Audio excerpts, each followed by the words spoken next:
Dr. Jan Jona Javoršek, na posvetu o odprti znanosti, ki ga je pripravil Svet za razvoj pri Slovenski akademiji znanosti in umetnosti, ste kot predstavnik Instituta Jožef Stefan predstavili mesto in vlogo slovenskega prostora tudi v evropskem skupnem raziskovalnem prostoru. Najprej pa seveda vprašanje, kako sploh pojasniti odprto znanost. Hvala lepa.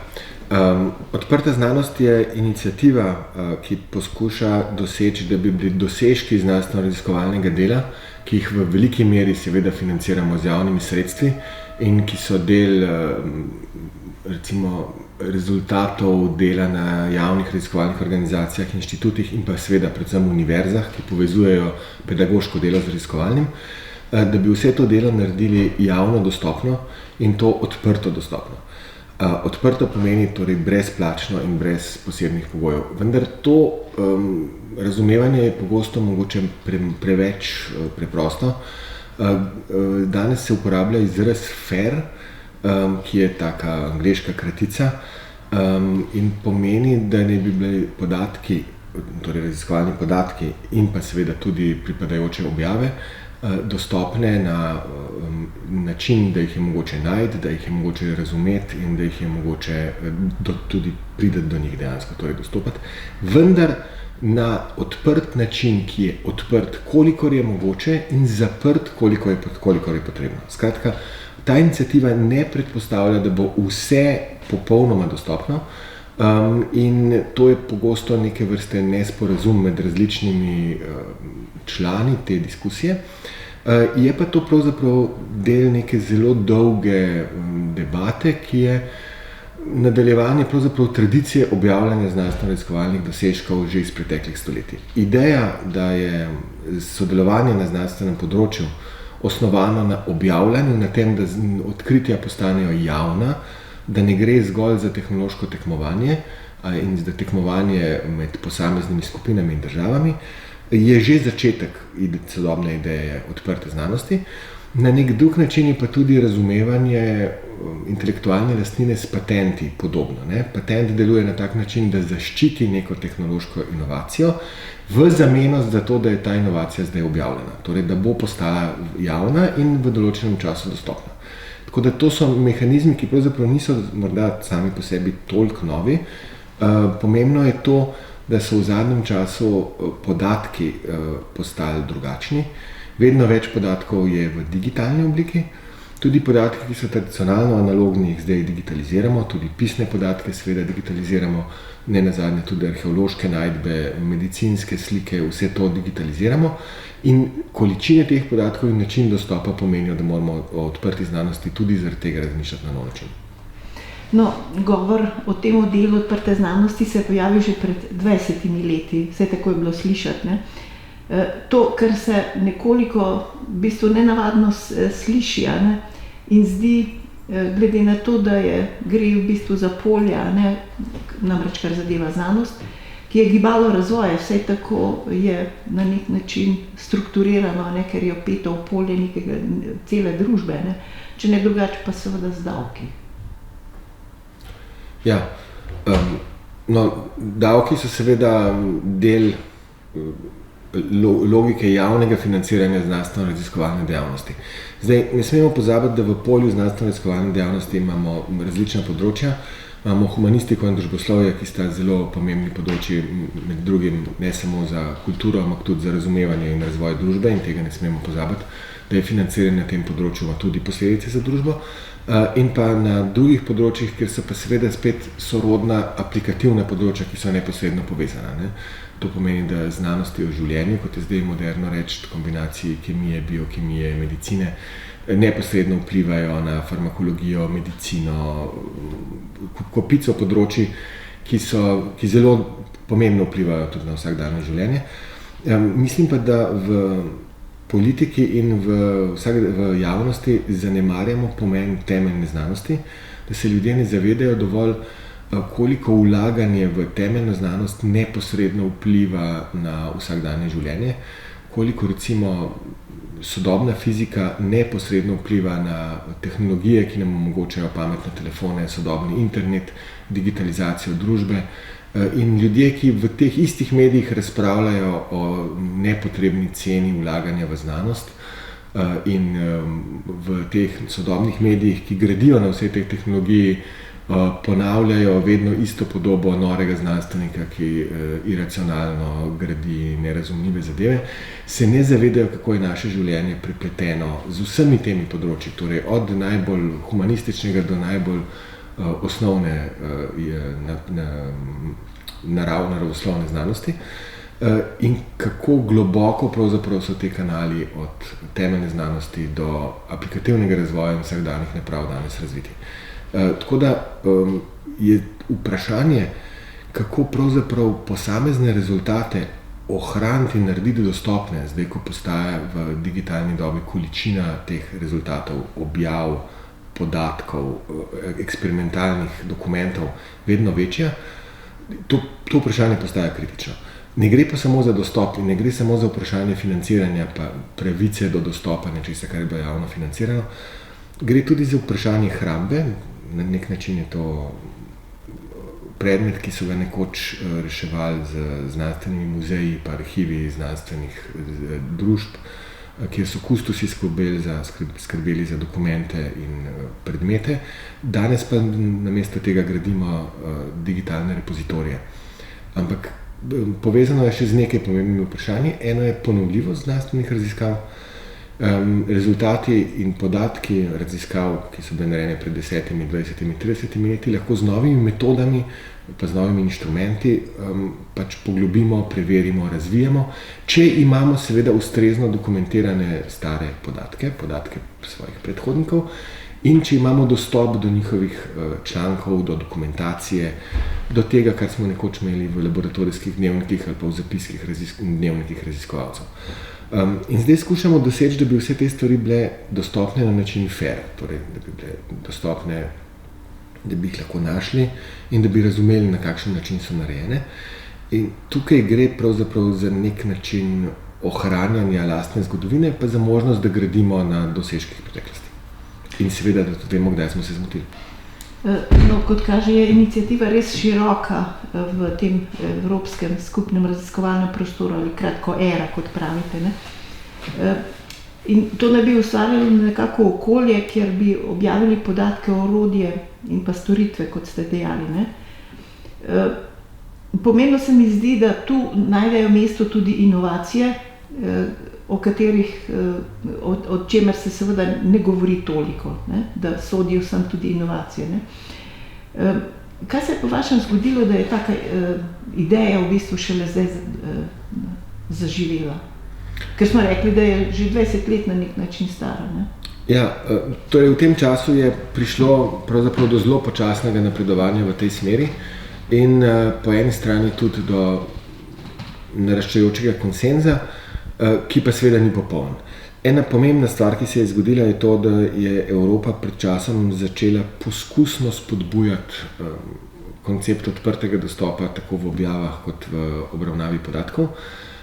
In sicer smo to najprej doživeli v okviru pobude v posameznih razpisih za evropske projekte. Torej, recimo v razpisu so se lahko prijavitelji opredelili za to, da bodo uporabili odprti dostop za podatke ali pa da bodo objavili prispevke, članke v zvezi z tem projektom v časopisih, ki imajo odprt dostop. Tako da na začetku je bilo to na nek način opcijsko, ampak seveda so bile možnosti za financiranje nekoliko večje, če si pristopil na to. Potem so za nekatere samo to upeljali, zdaj pa to počasi postaja pravilo. Zdaj, to je po svoje dodatno obremenitev seveda za raziskovalce in naša naloga, ker je zdelan predvsem v infrastrukturi za znanost, naša naloga je pravzaprav, da raziskovalcem zagotovimo maksimalno podporo pri tem delu. In ne samo raziskovalcem, ki sodelujejo v projektih ali pa ki bodo po novih pravilih morali pri svojem delu torej na primeren način označati in shraniti vse podatke, ki bodo uporabili v raziskavi in seveda na podoben način bodo objavljali tudi članke, ampak moramo na podoben način pomagati tudi tistim, ki bodo prišli za njimi. In tukaj je pa pravzaprav prednost, o kateri se morda premalo govori, zato ker v velikih raziskovalnih organizacijah so skupine dovolj velike, da odhod posameznega raziskovalca, ki morda doktorira ali pa gre na podoktorski projekt ali pa preide iz inštitucije na univerzo ali pa obratno, ni velika motnja, ker je skupina dovolj velika, da se njegovo znanje in ne nazadnje tudi njegove metode in podatki in inovacije ohranjajo. Pri manjših skupinah je zelo pomembno, da so te stvari dokumentirane. Torej, da če se nekaj let kasneje nekdo loti nadaljevanja te raziskave, da bo vse staro gradivo na transparenten in jasen način imel dostopno in bo lahko nadaljeval tam, kjer je ostal. In tega smo se pravzaprav učili pri zelo velikih znanstvenih projektih, kjer so znanstveniki sami vzpostavili tako infrastrukturo. Pa naučili smo se zelo pomembne stvari, da seveda, kadar podatki postanejo digitalni, pa ko inštrumenti postanejo moderni, da ne smemo pozabiti vsega znanja, ki so ga znanstveno-raziskovalne institucije, pa knjižnice in arhivi pridobili skozi stoletja, ker objava je še vedno objava. Meta podatki so zelo podobni, kot so bili nekoč, ko so bile kartice napisane na roko. In samo kombinacija starega in novega znanja pravzaprav nam tukaj res omogoča, da smo koristni. No, na simpoziju ste nadrobneje predstavili tudi inicijativo, Evropski odprti znanstveni oblak ali kratko, kot pravite, EOSK. A lahko poveste kaj več o tem? Ja, odprti znanstveni oblak je inicijativa, ki kar nekaj časa že nastaja oziroma se razvija. V začetku je bilo odziv na njo mogoče malo ambivalenten. Osnovno izhodišče Evropske komisije je bilo, da so pogledali recimo področje znanosti in infrastrukture za znanosti po Evropi in se zavedli, da je ena največjih prednosti Evrope takoj za vrhunskimi znanstveniki, pravzaprav mnoštvo podatkov in objav, ki jih te raziskovalci proizvajajo. Medtem ko so naše slabosti predvsem to, da imamo razdrobljeno infrastrukturo, razdrobljene institucije, pač to je posledica tega, da je Evropa veliko bolj komplicirana od ekonomskih velesil današnjega sveta.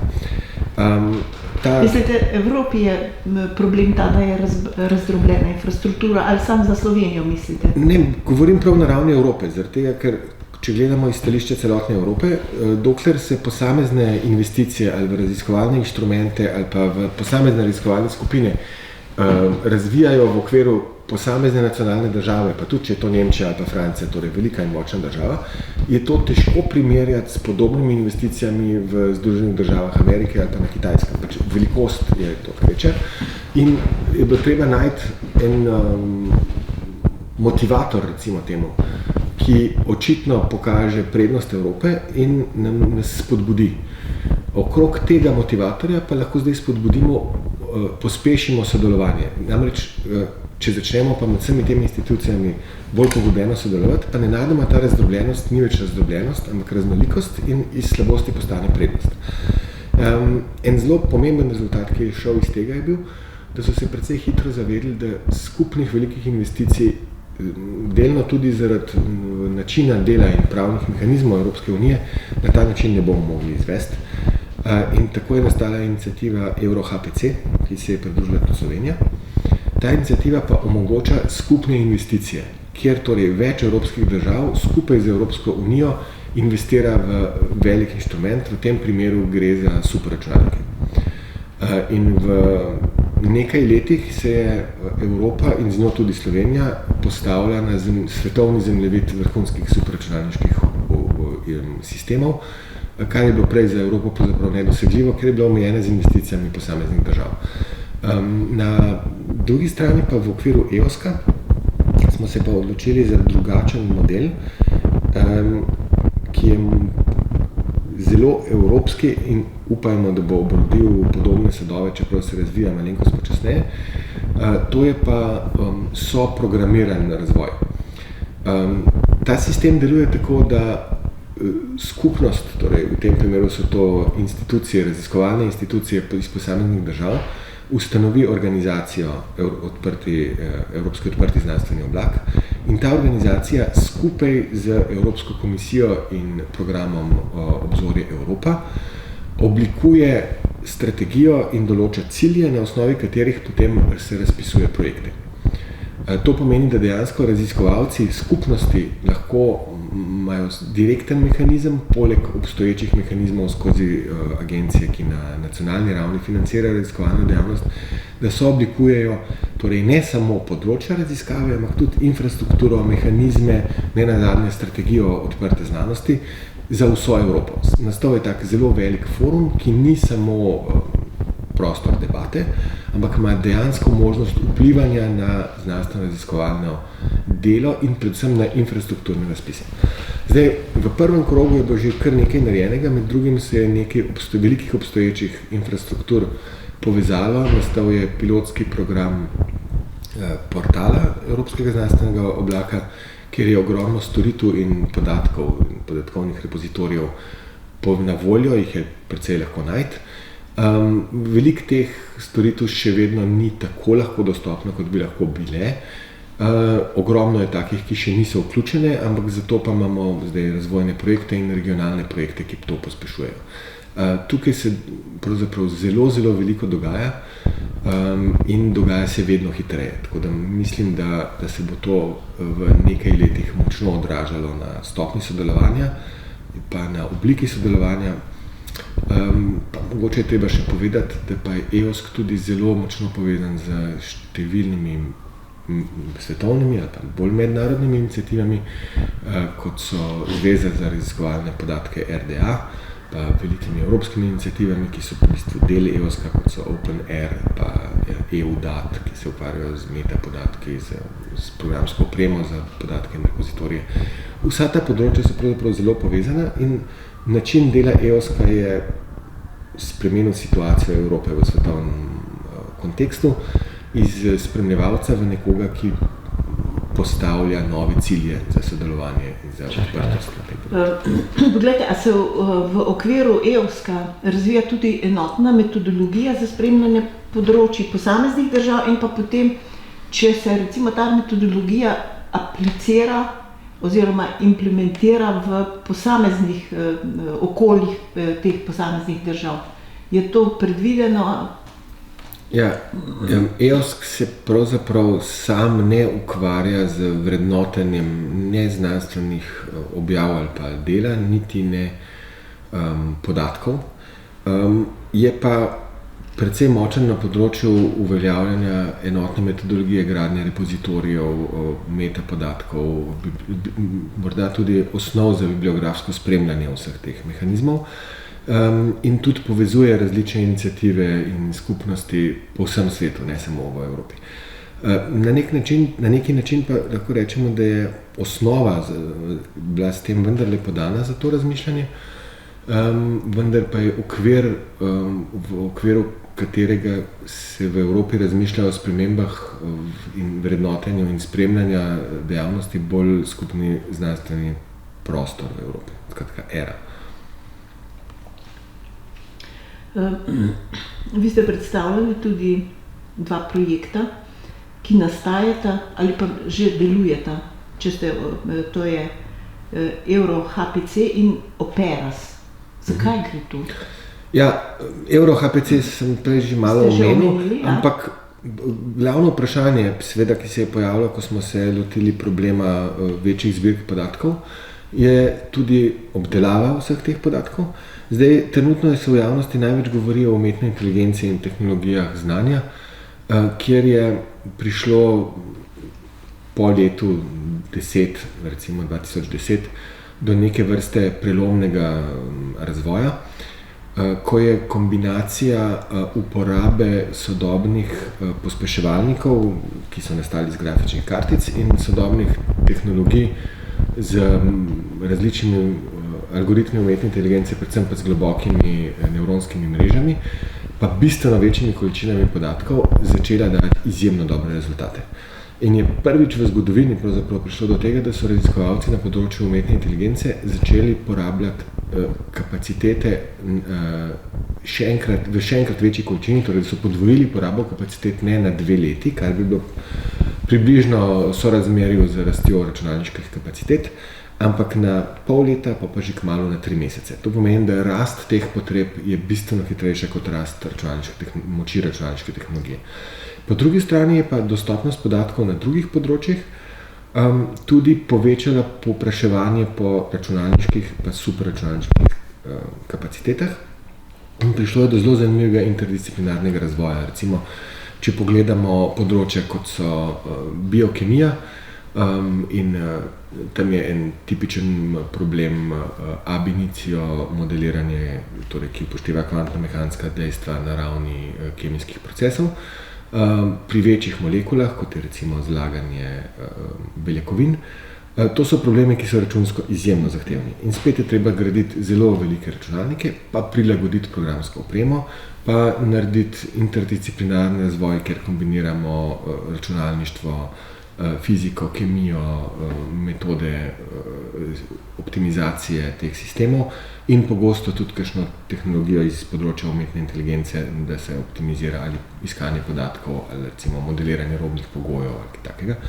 Tako da je to izjemno hitro rastoče področje in EuroHPC je ponudil dve možnosti. Eno je, da je na podoben način kot EOSC začel financirati raziskave in infrastrukturni razvoj na tem področju, predvsem je pa omogočil skupno investiranje, torej investiranje Evropske komisije in ene ali več držav v velikanske sisteme. Slovenija je tukaj v srečnem položaju, ker je HPC Vega, ki domuje na Izumu v Mariboru, in je bil vzpostavljen z 33% sofinanciranjem iniciative EuroHPC v okviru projekta HPC River. Je bil prvi računalnik, ki je bil v Evropi vzpostavljen.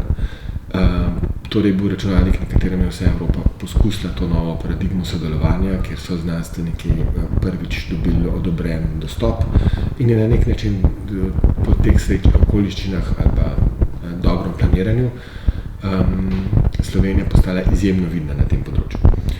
Teh iniciativ je pa več, recimo Slovenija sodeluje z Italijo pri pripravi naslednje generacije, torej 10 za velikost večjega računalnika Leonardo, ki bo v okviru Cineke stal v Bologni. Potem je pa še sistemu Vega podobnih sistemov še nekaj v Bolgariji, Luksemburgu, na Češkem in zdaj se gradi še na Portugalskem. Italijanskemu podobna sistema bosta pa eden v Španiji, drugi pa na Finskem. Evropa pa že načrtuje za 4 do 5 let še večje sisteme, ki bodo primerljivi s temi največjimi, ki jih zdaj gradi, sta kitajska in ameriška, tako da jih dejansko dohitevamo. Predvsem pa področja uporabe in način sodelovanja izjemno hitro raste. V Sloveniji je mogoče bil precej odmeven en tak manjših projektov v okviru EuroHPC-ja, ki se mu reče nacionalni kompetenčni centri. Slovenski nacionalni kompetenčni center je predvsem bil zelo odmeven z izobraževalnim programom. Skoraj vsak teden imamo kakšno izobraževanje ali pa seminar, kjer strokovnjaki iz posameznih področij v povezavi z superračunalništvom in uporabo superračunalnikov ali prikazujejo svoje znanje ali imajo pa prav trening, prav izobraževanje za raziskovalce, ki dobijo dostop do superračunalnikov, najprej takih manjših učnih, ki tečejo na Arnesu pa na Inštitutu Jožef Stefan, potem pa tudi do resnih, spet na Arnesu Inštitutu Jožef Stefan, pa tudi na drugih univerzah in na Vegi. In sposobnost uporabe teh sistemov in rezultati so zelo hitro začeli naraščati tudi v Sloveniji in ta skupnost je tudi na nek način se začela med seboj pogovarjati in mislim, da je dolgoročno gledano to zelo učinkovit način sodelovanja. Druga iniciativa, ki ste jo omenili oziroma ki ste me opomnili, da sem jo omenil takrat, je pa Operas. To je pa precej drugačna iniciativa. Tudi na evropski ravni in dela predvsem na področju humanistike in družboslovja in se zavzema za spodbujanje sodelovanja, pa tudi infrastrukturno podporo, ne v tem smislu elektronske infrastrukture, ampak da se spodbuja sistematizirano izmenjavanje podatkov, shranjevanje metodologije in pa seveda mednarodnega sodelovanja. V Sloveniji je vozlišče, pri katerem sodeluje tudi Filozofska fakulteta na ZRC SAZU, založba ZRC SAZU, tam je Aleš Pogačnik, predstavnik. Njihovo področje, s katerim se trenutno najbolj ukvarjajo, je pa sistematizacija vrednotenja načina znanstvenega objavljanja. Torej, ideja se mi zdi izjemno zanimiva, ker na nek način je sorodna temu, kaj delamo na področju repozitorijev, kjer pravzaprav preverjamo postopke naprednega repozitorija, na kakšen način se zajema podatke, na kakšen način se preverja pravilnost podatkov, pa metapodatkov. V bistvu je nekaj podobnega postopku recenzenstva pri objavi članka ali pa tega, kar delajo kuratorji v muzeju. Na ta način seveda repozitoriji imajo zelo, zelo kvalitetne zbirke podatkov, ampak če mi na podoben način začnemo gledati postopke, ki jih izdajatelj znanstvene revije ali pa monografije upravlja, na kakšen način izbira recenzente, na kakšen način zagotavlja, da so znanstvene objave kvalitetne in da so recenzije verodostojne, lahko pravzaprav zagotovimo, da tudi nove metode objavljanja ali pa nove revije ali pa monografije, ki jih ne objavljajo neki že mnogo let uveljavljeni izdajatelji, dosegajo zelo visoke stopnje znanstvene kakovosti in odmevnosti in da lahko to ne samo preverjamo, ampak tudi spodbujamo. Ta način razmišljanja v prostoru, kjer je seveda podtekst tudi boj javno financiranega znanstveno-raziskovalnega področja z zasebnimi založniki, ki so za nas vedno dražji in predstavljajo vedno večje breme za javni sektor. V tem kontekstu je pravzaprav ta način razmišljanja, da se sistematizira način obravnave znanstvenega objavljanja zelo zanimiv. Ampak to je samo ena od stvari, ki jih dela Opera, ampak trenutno je v Sloveniji najbolj odmevna. Veste, kaj me zanima, a je Slovenija vsebinsko bogata z odličnostjo v znanosti, ne? Ker ste zdaj na nek način pokazali, kaj vse recimo te modeli nudijo, ne? Seveda, ker bi to lahko dobro izkoristili, recimo ta EOSK, ne? In seveda tudi koliko smo že nekak naprednih posameznih repozitorijih. Kot sva že prej omenila, razdrobljenost je lahko slabost ali pa prednost in podobno je tudi s slovensko situacijo. Jaz zelo pazim, da ne bi nikoli v mednarodnem kontekstu kdo, ki predstavlja Slovenijo, predstavljal Slovenije kot da je majhna ali pa nova. Ne smemo pozabiti, da iz naše perspektive je starost Evropske unije le nekaj let več kot naše članstvo v Evropski uniji in da je v Evropski uniji nekaj držav, ki so manjše od nas. Ampak ne gre samo za to. Gre za to, da ko ocenjujemo recimo mednarodno sodelovanje, je situacija Slovenije, kjer je prva mednarodna možnost sodelovanja, torej sosednja univerza ali pa znanstveno-raziskovalno središče, manj kot uro z avtomobilom od katerega koli centra v Sloveniji, pravzaprav optimalno. Sodelovanje s Trstom, Gradcem, Celovcem, Zagrebom je tako rekoč trivialno. Po drugi strani pa na vseh področjih pravzaprav Slovenija že zelo, zelo dolgo, zelo odprta, zelo usmerjena v mednarodno sodelovanje in iz vrste razlogov sem v različnih področjih od eksperimentalne fizike, teoretske fizike, biokemije do recimo repozitorijev teh mednarodnih iniciativ pa računalniškega jezikoslovja videl, kako veliko Slovencev je zelo uglednih, sprejetih in na ključnih položajih v teh mednarodnih strukturah, pravzaprav bistveno več, kot bi po številu državljanov ali pa raziskovalcev pričakoval. Tako da brez nekega sistematičnega vrednotenja bi rekel, da nimamo nobenih težav z znanstveno odličnostjo. Včasih se nam sicer, ko nas obiskujejo, čudijo, ko vidijo, kakšne rezultate smo dosegli z opremo, ki je občasno malce starejša, včasih je tudi pridobljena iz odpisane opreme iz industrije, vendar se izkaže, da je vse odvisno od pristopa, načina, znanstvene tradicije, kulture, entuziazma ljudi. In to je tisto, za kar se moramo boriti. In ta način je zelo pomembno, da ob spremembah načina znanstvenega dela pazimo ravno na to. da skratka središča znanja, okolje, v katerem ljudje radi in dobro delajo, ohranimo in da jim delo olajšamo, da jih spodbujamo. Skratka, da odprta znanost pomeni, da mlad raziskovalec lažje pride do objave, lažje pride do podatkov, lažje pride do možnosti sodelovanja, ne da se dela uglednih raziskovalcev težje vrednoti ali pa da so raziskovalci dodatno obremenjeni z birokracijo. To hočemo. Smisel tega razvoja je, da je delo lažje in da je možnost odmevnih del in predvsem uspešnih rezultatov večja. No, v času predsedovanja Slovenije Svetu Evropske unije je potekala tudi posebna konferenca New Era, o prihodnosti Evropskega skupnega raziskovalnega prostora, kjer je bil tudi govor o vrednotenju znanstveno-raziskovalne dejavnosti, tako v kontekstu nacionalne ali pa tudi regionalne ravni. Vi ste se te konference tudi udeležili, sodelovali tam aktivno. Kje pa so se po vašem pokazale največje dileme? Ja, ta tema je seveda nadaljevanje diskusije o odprti znanosti, torej ne le odprtih znanstvenih podatkih, ampak o odprti znanosti.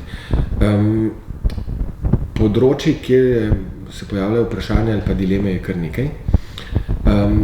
Eno je razumevanje te mantre, da naj bo znanost odprta kolikor mogoče in zaprta kolikor potrebno.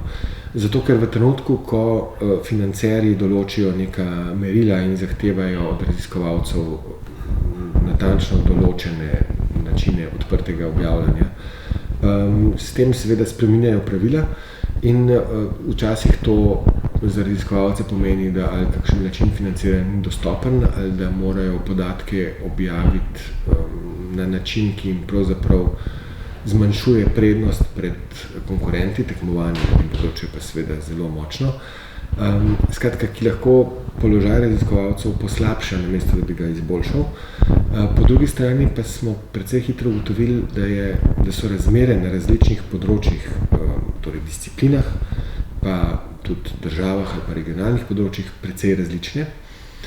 In Evropska komisija je, ali pa svetovalci, ki so ji bili blizu, je od vsega začetka bila na stališču, da je edina prava rešitev, da pravzaprav morebitne spremembe vrednotenja prihajajo iz strani raziskovalcev, torej da ne bodo pobudniki znanstveno-raziskovalne organizacije. Kar se zdi smiselno, ampak po drugi strani pa pobude, kot so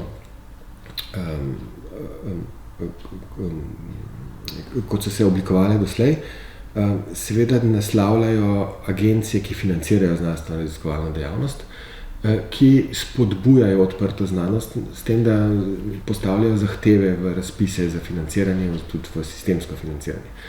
In mislim, da je bil to nekako glavni vir ali pa glavna dilema, ker če oblikujemo neke spremembe v vrednotenju ali pa odprtosti objav iz strani raziskovalnih organizacij, financerji pa postavljajo pogoje ločeno, prihaja do odstopanja med enim in drugim in verjetno do precejšnjih težav. Zato je po diskusijah nekako bil sklep te konference, da moramo doseči pravzaprav obojestransko iniciativo. Torej iniciativo, ki je Evropska komisija kot eden največjih financerjev in posamezne agencije in ministrstva v državah članicah sooblikujejo to politiko z raziskovalnimi organizacijami in predvsem podpirajo iniciative raziskovalnih organizacij, pri katerih seveda štejemo tudi univerze, pa ne nazadnje tudi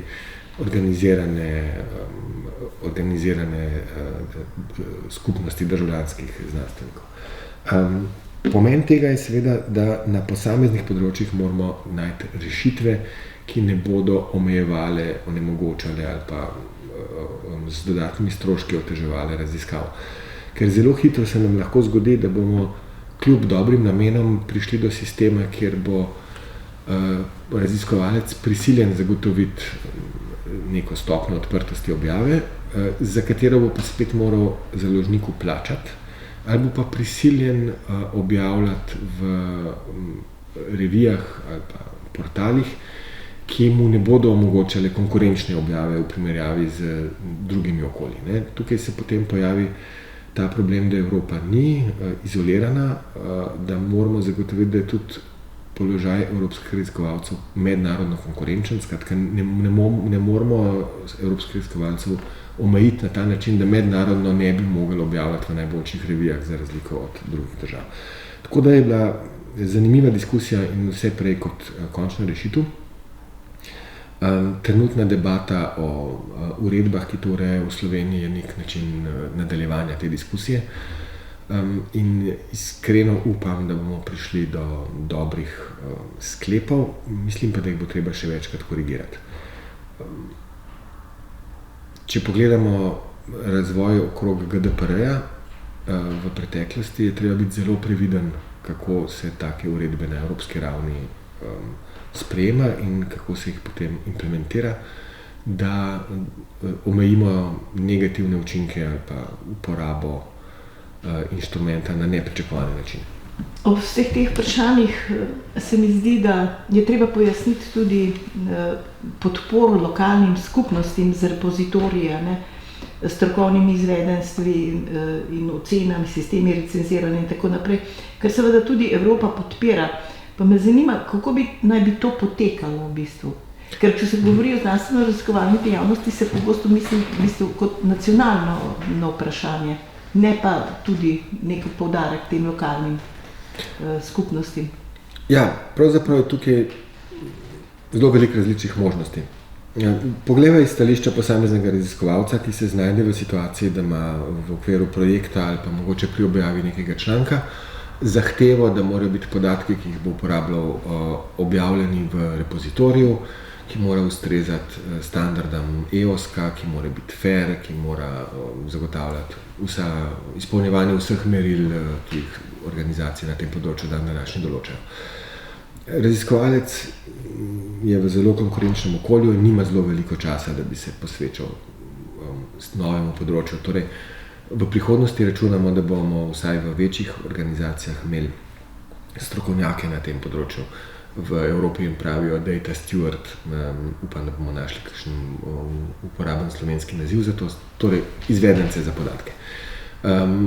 Ti bodo že pripravili vzorce načrta za obdelavo in shranjevanje podatkov, v angleščini je to Data Management Plan. Tega smo vajeni že iz evropskih projektov in seveda pričakujemo, da bo en tak raziskovalec to imel pravzaprav že zglede pripravljene od svojih kolegov, mu ne bo treba na novo oblikovati tega.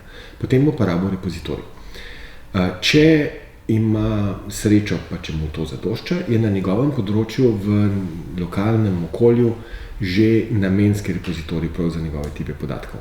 V Sloveniji je bilo kar nekaj zelo uspešnih repozitorijev, mogoče sta najbolj vidna v zadnjem času repozitorij za družboslovne podatke, ki ga na FDV vzdržujejo, in pa repozitorij Clarin, ki je del evropske iniciative Clarin, ta je pa za računalniško jezikoslovje in je v obeh primerih gre za zanimiva primera, ker sta zelo interdisciplinarna. Pa sta kompatibilna ali vsak zase deluje? Sta zelo različna repozitorija, ki imata en del metapodatkov, ki so standardizirani in kompatibilni. To pomeni, da lahko sistemi za iskanje po obeh na enak način iščejo. Tisto, kar je pomembno, je pa ta drobna razlika. Oba sta interdisciplinarna, eden je morda bolj usmerjen na družboslovno področje, medtem ko je drugi interdisciplinaren v tem smislu, da kombinira področje računalništva, umetne inteligence, jezikoslovja in ima uporabnike tudi čist na aplikativnem področju, kar je seveda res tudi za repozitorij družboslovnih podatkov. Ampak vendar ima Clarin bolj usmerjeno področje, kar pomeni, da ko posameznik tam objavlja svoje gradivo, je postopek objave bolj podoben recenzentskemu postopku. Torej, lahko pričakuje, da ga bo pri tem spremljal strokovnjak prav za njegovo področje. Kar je recimo pri arhivu družboslovnih podatkov ravno tako res, ampak je mogoče manj izrazito, nič hudega.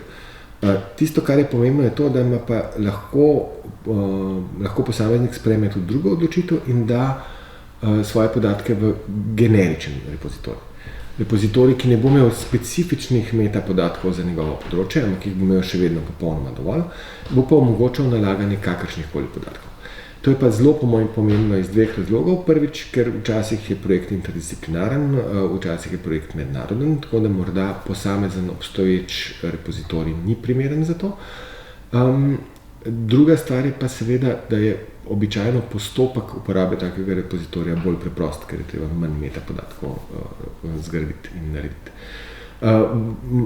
Ti repozitoriji so lahko tudi nacionalni, zdaj v okviru sodelovanja med Slovensko skupnostjo za odprto znanost pa projektom HPC River je bil vzpostavljen velik sistem za shranjevanje podatkov na sistemu Vega, tam je več kot 20 petabajtov diskovnega prostora in v okviru tega je zdaj v recimo testni obliki tudi repozitorij, ki bo povezoval možnosti digitalne objave z shranjevanjem podatkov. Mednarodno je pa zanimiv tak primer repozitorij Zenodo, ki je nastal kot sodelovanje med iniciativo OpenAIRE in CERN-om. To je pa repozitorij, ki omogoča shranjevanje velikanskih količin podatkov in ima odprto kodni sistem z metapodatki, ki jih ureja in potrjuje OpenAIRE. Ta način rešitve je pač zelo dragocen, ker to pomeni, da ima velika mednarodna iniciativa, kakšen raziskovalni projekt, zelo preprosto rešitev, kaj bo naredil s svojimi podatki. Ni se mu treba opredeliti za posamezno državo ali pa za posamezno področje, ampak ima nek generičen repozitorij, za katerim je dovolj velika infrastruktura, da z lahkoto zagotavlja vse te storitve tudi za zelo velike količine podatkov. No, vaš oddelek na Inštitutu Jožef Stefan, ki ga vi vodite, skrbi za to, da pripravi ogrodje oziroma neko arhitekturno osnovo, na kateri bo delovala ta odprta znanost. Zdi se mi, da gre za izjemno pomembno področje, ki bo osnova nekega delovanja, hkrati pa nekako skladna, kompatibilna tudi s smernicami, ki jih zahteva enotni raziskovalni prostor. Kako pa poteka ta proces? Ja, na inštitutu pravzaprav nimamo tako usmerjene dejavnosti samo zato, da bi lahko rekli, da za Centru za mrežno infrastrukturo skrbimo za odprto znanost, to nikakor ne. Mi skrbimo predvsem za infrastrukturo, ta postopek pa deluje nekako v sodelovanju med posameznimi področji in odseki.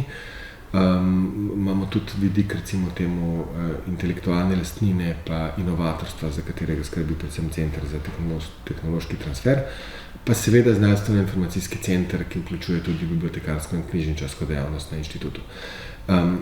Dejansko delo na tem področju je pa bolj v okviru sodelovanja na nacionalni pa mednarodni ravni. To pomeni, da se vključujemo v te velike evropske iniciative, po eni strani tiste, ki omogočajo dostop do računalniških kapacitet, kot so EGI pa EuroHPC, pa EOSC, kjer sodelujemo preko nacionalnega zastopnika, ki je ARNES, pa tudi v različnih odborih in telesih. Ampak imate možnost sodelovanja pri oblikovanju programa v teh? Ja, v strukturi EOSC-a so si države zagotovile en mehanizem, ki se mu reče mandated member. To pomeni, da posameznemu članu iz država podeli mandat, da lahko zastopa večjo skupnost, v slovenskem primeru je to ARNES. In imamo skupnost za odprto znanost, kjer sodelujemo od vsega začetka, ki pravzaprav pripravlja svoja merila in na ta način sodeluje posredno. Lahko se pa seveda vsaka posamezna organizacija tudi vključi v EOSC, prevzame svojo odgovornost, vključno s članarinami in bolj neposredno deluje. Inštitut na ta način v tej fazi ne sodeluje, sodelujemo po vrsti projektov. In pa seveda v raznih strokovnih telesih in komisijah. Tako da bi rekel, da smo močno vključeni. Nenazadnje smo pa vključeni tudi v regionalni projekt nacionalnih infrastruktur za odprto znanost NIF4OS, v katerem smo pa predvsem poskušali v posameznih državah, v tem primeru jugovzhodne evropske regije, torej Slovenija je najbolj severozahodna član te posamezne iniciative, čim več obstoječih skupnosti in repozitorijev, pa tudi programske opreme, storitev, dokumentirati in vključiti v evropski portal, tako da postanejo na širši način dostopne. Tako da je to nek način dela, ki po svoje kombinira promocijo znanosti, promocijo sodelovanja, pa tehnološko podporo znanstvenikov. Preko so govorila o repozitorijih, pa me zanima, že razpolagate s kakšnim, ki bi bil recimo kot nek vzorčen, nek model, a ne? Ja, ravno Clarin pa arhiv družboslovnih podatkov sta dva taka primera, ki sta mogoče dobra vzorčna primera, ker že dlje časa delujeta in smo pri njih izkusili različne izzive v tem postopku, torej po eni strani vse, kar pomeni razlike ali pa podobnosti med takim načinom objave pa tradicionalnim načinom, torej da pridobimo potem tudi ISDN ali pa ISS oznake, pa COBISS oznake, pa zagotovimo vrednotenje, poleg mehanizmov, kot so zagotavljanje varnosti mednarodnih identifikatorjev posameznih podatkov, kompatibilnosti oziroma sopravilnosti metapodatkov. Na tem smo se kar veliko naučili. Po drugi strani smo imeli pa tudi izkušnje z tovrstnim delom v velikih mednarodnih projektih. Na Inštitutu Jožef Stefan so to predvsem sodelovanja z CERN-om, pa z projekti na področju astronomije in astrofizike, kot so recimo Pierre Auger ali pa Cherenkov teleskop array. To mednarodno je bil zelo odmeven ta problem, ko se je pojavil na področju zaznavanja gravitacijskih valov, ko se ljudje zavejo, kakšne količine podatkov je treba prenašati in obdelovati. No, mi zaradi dolgoletne tradicije tega dela na inštitutu smo mogoče na to bolj pripravljeni, ne? Zaradi velikosti podatkov v CERN-u smo že pred 20 leti gradili računalniške gruče in vzpostavljali močnejše mrežne povezave in gradili tudi velike diskovne omare in se navadili delati z velikimi omarami podatkovnih trakov. Tako da smo bili tudi na tem področju pravzaprav v špici, no, mogoče, ali pa vsaj med prvimi v okviru iniciative EuroHPC, ker smo že vnaprej predvideli, da bo naš superračunalnik rabil več 100 gigabitno povezavo in veliko diskovno porje, kar je zdaj del nove strategije EuroHPC. Tako da bo zdaj Evropa spodbujala tudi to tehnično povezljivost repozitorijev in superračunalnikov. Tako da ja, na tem področju se ogromno dogaja in imamo več takih vzorcev in primerov, pri čemer je pa treba se seveda zavedati, da iniciative, ki izhajajo iz teh velikih kolaboracij, so morda, ne bom rekel, da zaprte, ampak imajo svoje merila in standarde za označevanje podatkov, ki si jih je pač treba naučiti, ker so zrasla skozi desetletja sodelovanja. So pa tudi te organizacije vključene v EOSC in v vse te oblike sodelovanja, tako da je to del skupne rasti. No, najbrž imate tudi nek pregled nad infrastrukturo, recimo velikih ali pa tudi manjših raziskovalnih okoljih. Me zanima, bo implementacija modela odprte znanosti uspešna po tej strani, po drugi strani pa kakšno je opolnomočenje vseh ljudi, ki bodo lahko delali na tem, ali pa bodo tudi morali, ne? Ja, jaz sem najbolj optimističen, kar se tiče dostopa do podatkov in izboljšave ali pa rasti repozitorijev na tistih področjih, kjer imajo discipline na nek način ugrajeno razumevanje za take podatke.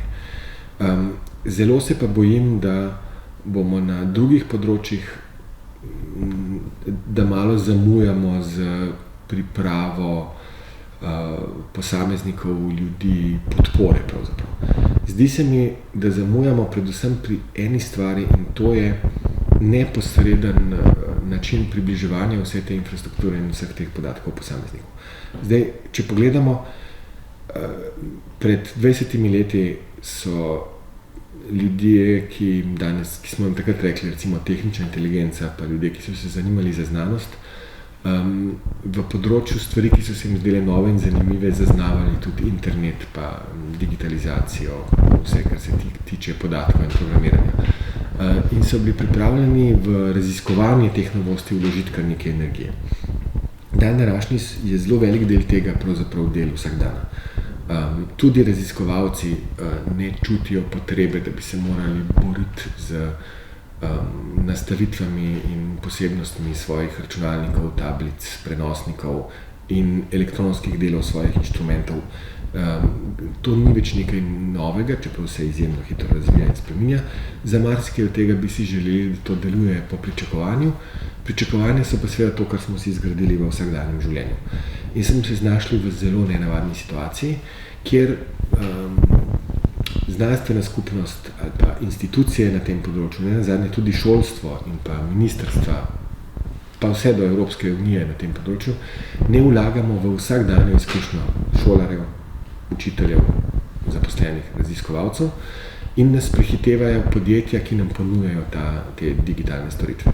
Drugače rečeno, ko organiziramo sestanek raziskovalcev, a je lažje ta sestanek organizirati preko neke komercialne storitve ali preko nečesa, kar nam ponuja institucija.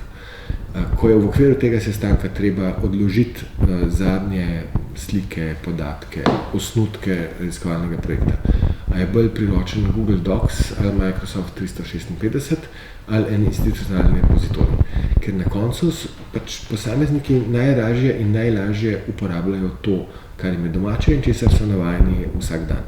In mi moramo vso to fascinantno infrastrukturo in podatke narediti na ta način dostopno. Eden od ciljev, ki ga mogoče zanemarjamo, je to, da bo mladi raziskovalec na način, ki se ga je navadil v osnovni in srednji šoli, ko bo prišel v službo, videl komunikacijo z svojimi sodelavci doma in po svetu in zraven osnutke člankov, članke, ki čakajo na objavo na svojem področju in dostop do največjih podatkovnih zbirk. Ko bomo dosegli, da bo ta način na to tako blizu in da bo težko samo tisto, kar je novo, napredno, kar je del njegovega raziskovalnega področja, bo vsem mnogo lažje. Pa ste uspešni pri tem? Recimo temu, da napredujemo, ampak počasi. Izkaže se, da smo trenutno uspešnejši pri najtežjih izzivih. Skratka, lažje nam je zgraditi petabajte repozitorija in vzpostaviti 100 gigabitne povezave. Lažje nam je izboljšati vrhunske tehnologije, zgraditi inštrumente, kakršni še niso nikoli obstajali in so po svoji ceni in velikosti nepredstavljivi, kot vse to narediti lahko dosegljivo iz vašega telefončka. Zdaj, kaj še nekako ste že sicer na grobo omenili, ampak vseeno me zanima, kako je pa recimo s tistimi podatki, ki niso digitalizirani, ker posamezne vede imajo tudi to. Kaj boste s tistim naredili? Ja, niso samo podatki, so tudi vzorci, inštrumenti, fizične naprave. In stvar, ki je za nas pomembna, je, zakaj pravzaprav sploh se ukvarjamo z repozitoriji in digitalnimi podatki. Glavni razlog je zato, ker hočemo te stvari ohraniti, pa hočemo olajšati možnost, da jih najdemo in da mogoče do njih dostopamo na bolj avtomatiziran način. Zdaj, če smo na strani digitalnih podatkov, zelo zanimivo je ne samo, če lahko ponovimo neke raziskave, ampak če lahko tako ponavljanje tudi avtomatiziramo. Na fakulteti za računalništvo in informatiko imajo enkrat na leto en dogodek, kjer pravzaprav se posvečajo raziskovalni dejavnosti in jo spodbujajo v okviru svoje fakultete in takrat tudi odmevne primere raziskovalnih uspehov zadnjih let predstavijo. En tak primer je bil, kjer so v laboratoriju za računalniški vid ugotovili, da je relativno težko doseči primerjavo z obstoječimi algoritmi in tehnologijami, ker na tem področju ni bilo narejenega veliko dela in so se odločili, da bodo sami naredili primerjalno raziskavo, kjer bodo na kopici obstoječih algoritmov, ki so bili že objavljeni, v sodelovanju z njihovimi avtorji naredili ponovitev eksperimenta z istimi podatki. Ne? Tako da bodo direktno primerljivi, to pomeni, da so naredili kontrolirano zbirko podatkov, slik in posnetkov, jih označili in ponovili ta eksperiment, kako dobro posamezni algoritmi delujejo, v sodelovanju seveda z avtorji teh algoritmov in so objavili skupni članek. Lahko si mislite, da je to bilo zelo veliko dela. Ta skupni članek je bil izjemno odmeven, oni zdaj tradicionalno to delajo, skratka, to je postal na nek način delček infrastrukture na tem področju in pa seveda so to tudi lahko uporabili potem za primerjavo lastnega dela. Ta način dela je izjemno dragocen, zato ker to pomeni, da so postavili na nek način merilo, kjer se lahko primerjamo in so naredili tudi javno dostopno zbirko podatkov. Po drugi strani pa recimo so na področju računalniškega jezikoslovja, dokler nismo začeli graditi teh velikih javnih repozitorijev, se raziskovalci včasih znašli v dilemi, ker če so se hoteli primerjati z obstoječimi že objavljenimi algoritmi, bi morali svoje preizkusiti na istih zbirkah podatkov. In nekatere od teh zbirk so bile dostopne samo za člane mednarodne organizacije v tistem letu oziroma dodatno plačilo kasneje. Zdaj, če si bil v organizaciji, ki je že dolgo to delala, ni bilo nobenega problema. Če si bil pa kot raziskovalec nameščen nekje druge, si pa imel kar zanimiv strošek, da si lahko samo primerjal svoje rezultate z nekimi drugimi. In na tem področju seveda je ogromna možnost izboljšave in ne smemo pozabiti, da tukaj ne gre za to, da so podatki digitalni. Gre za to, da mi vemo, kje so podatki in da jih lahko najdemo. Kar pomeni, da ko gre za fizične predmete, za fizične vzorce, v tem primeru seveda hočemo digitalizirati metapodatke. Hočemo digitalizirati, če se da, tudi dostop do njih, ali pa vsaj dokumentirati dostop do njih. To pomeni, da če je treba za ponovitev nekega eksperimenta pridete do fizičnih vzorcev, da preko teh repozitorijev vsaj pridemo do kontakta in lahko začnemo pogovor z laboratorijem ali pa arhivom, ki ima te fizične vzorce v oskrbi. Koliko pa je recimo motivacije pri potencialnih udeležencih in uporabnikih recimo, ne? Ali pa bo šele prihodne, ne? Hkrati pa me zanima, kako obstaja neka zadržanost pri bolj etabliranih strokovnjakih in pa znanstvenikih do te odprte znanosti. Ja, kar se tiče motivacije, je seveda tako. Vsi raziskovalci smo zelo motivirani, da dobimo dostop do podatkov in metod in orodij, ki jih potrebujemo za svoje delo. Zato, da stranske rezultate svojega dela, torej metode, orodja in podatke, ki smo jih uporabili pri svojem delu, naredimo enako dobro dostopne drugim raziskovalcem, je pa treba precej več dela, kot se zdi na prvi pogled. To ni tako preprosto. Tako da ta motivacija, jaz mislim, da motivacija v smislu pogojevanja s financiranjem ni dober mehanizem. Mnogo boljši mehanizem je takrat, kadar se vrednoti tako delo, to pomeni, da se objava podatkov in orodij ravno tako vrednoti kot objava člankov. In ne nazadnje, ta način je tudi dolgoročnejši, zato ker potem vzdrževanje teh podatkov, recimo, če treba posodobiti metapodatke, uvesti nove formate ali pa orodij, jo spodbujamo tudi naprej, ker potem nova objava pomeni nove reference. Medtem ko si ne predstavljam, da bi lahko tako delo financirali kar ad continuum. Po drugi strani pa mislim, da se precenjuje zavračanje takega dela strani etabliranih raziskovalcev. Pogosto so ravno etablirani raziskovalci, sploh v večjih skupinah, tisti, ki so uveljavili v preteklosti take sisteme.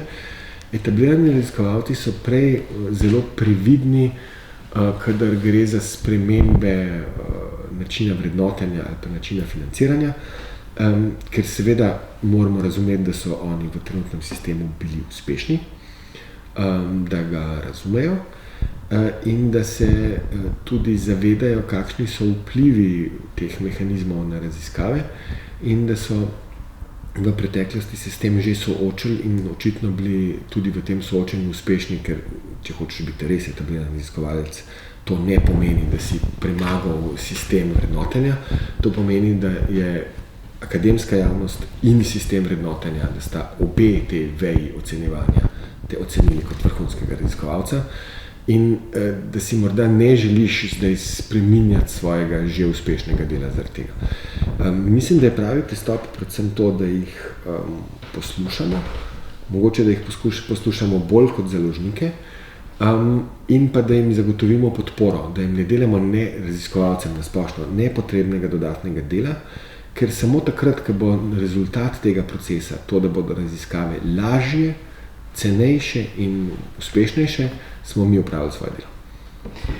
Kako pa poteka vaša komunikacija, ker ste le strokovna raziskovalna skupnost z odločevalci, brez katerih pa seveda tudi ne morete narediti recimo te odprte znanosti? Trenutno moram reči, da odlično.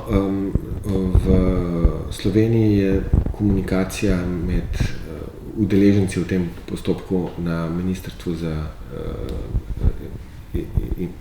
na MIZŠ, torej ministrstvu za mogoče bova pa še enkrat. V Sloveniji je trenutno ta komunikacija zelo uspešna.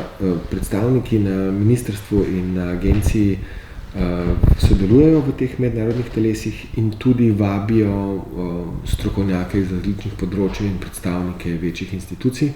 Tako da se zelo pogosto dogaja, da se v Sloveniji lokalno dogovarjamo in da hkrati predstavniki financerja in implementatorja raziskovalne dejavnosti sodelujejo na istih sestankih in v istih telesih. Tako da bi rekel, da je to sodelovanje dobro. Je pa količina dela in izzivov, s katerimi se srečujemo, vseeno zelo velika in morda včasih to pomeni, da imamo več dela s tem na eni in drugi, kot bi si želeli. Glede na obseg seveda in pa zahtevnost dela, da pa predvidevate, da bo ta portal odprte znanosti zaživel? Ja, v resnici portal odprte znanosti že deluje.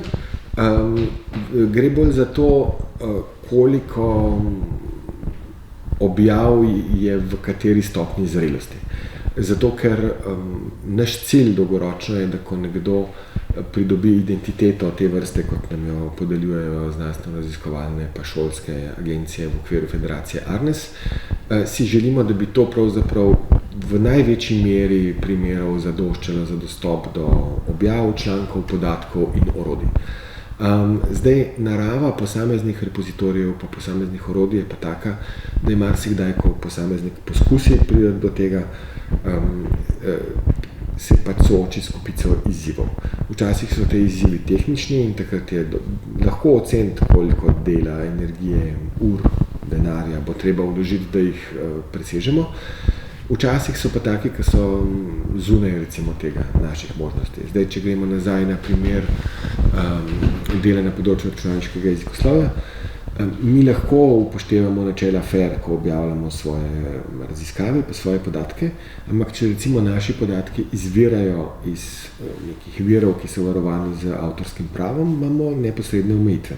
To pomeni, da če naredimo korpus, ki je pretežno sestavljen iz časopisnih in knjižnih objav, imamo neko pravno osnovo, dogovor, dovoljenje lastnikov teh pravic, ki nas omejujejo, kaj s tem lahko želimo. In če recimo bi ta dogovor zahteval, da mora posameznik podpisati nek dogovor, da se zaveda, in če ta dogovor recimo zahteva, da mora posamezni raziskovalec podpisati dogovor, pogodbo za dostop, kjer se zaveže, da ne bo objavil prevelikih odsekov besedil, moramo mi to vgraditi v dostop v okviru repozitorija, kar pomeni, da smo malce otežili dostop. Vendar je to v duhu FAIR, torej je odprto, kolikor je mogoče in zaprto, kjer je nujno. Če tega ne bi naredili, ne bi mogli uporabiti knjižnih objav, pri katerih avtorsko pravo še ščiti gradivo.